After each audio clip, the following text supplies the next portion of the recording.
रिदा फदा को लेने उसकी माँ के घर आया तो सरिया रिजा से दो टोक अल्फाज में कह देती है, अगर तुम फजा को अपने साथ रखना चाहते हो तो तुम्हें जहां अरहा से अलग होना पड़ेगा। मैं अपनी बेटी को मजीद इल्जियात में नहीं देख सकती क्योंकि तुम्हारी माँ अपनी हरकतों से कभी बाज नहीं आएगी। ये सुनकर रिजा हैरत भरी निगाहों से फजा की तरफ देखकर सरिया से कहता है, आंटी आप अच्छे से जानती हैं मोम ऐसा कभी नहीं होने देंगी, बाकी अब फिक्र न करें।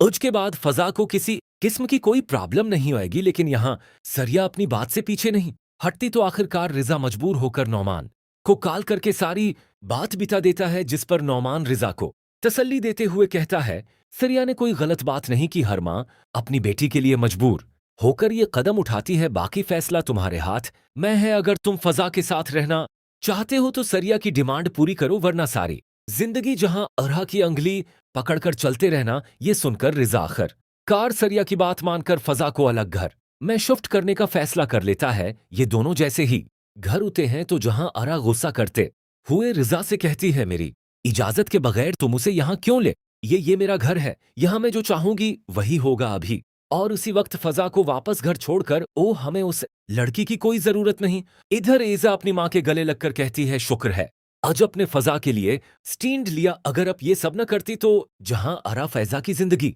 बर्बाद करने में कोई कसर नहीं छोड़ती। ये सुनकर सरिया आयजा से कहती है, रिजा ने मेरी बात तो मान ली, लेकिन मुझे नहीं लगता जहां अरा फैजा को अपने से अलग होने देगी। यहां रिजा जहां अरा की बात सुनकर कहता है, अब की प्रॉब्लम सॉल्व करने के लिए मैं फदा को यहां ले आया, कुछ देर बाद हम अपना सामान लेकर यहां से चले जाएंगे, हमें अब के साथ रहने की कोई जरूरत नहीं। ये सुनकर जहां अरहा के पैरों से जमीन निकल गई, वो रिदा को थप्पड़ मारकर कहती है, खबरदार उसके बाद ऐसे अल्फाज इस्तेमाल किए तो मुझसे बड़ा कोई नहीं होगा।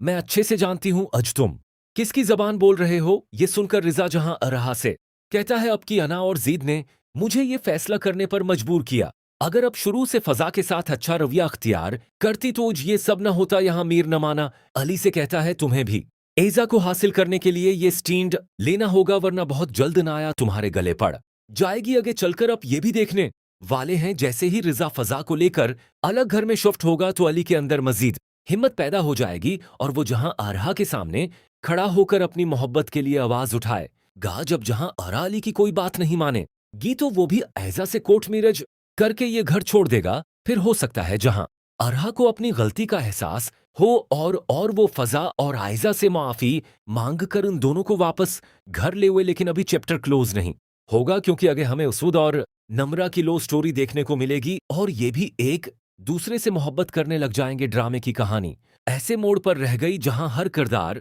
अपनी अना और जिद में मुब्तला है। इस घरेलू टीब ड्रामे में हमें काफी सबक हासिल करने को मिलता है। बाकी आपकी जो राय हो कमेंट सेक्शन में हमें जरूर बताएं। रिव्यू पसंद या हो तो वीडियो को लाइक और शेयर कर दें। अल्लाह हाफिज।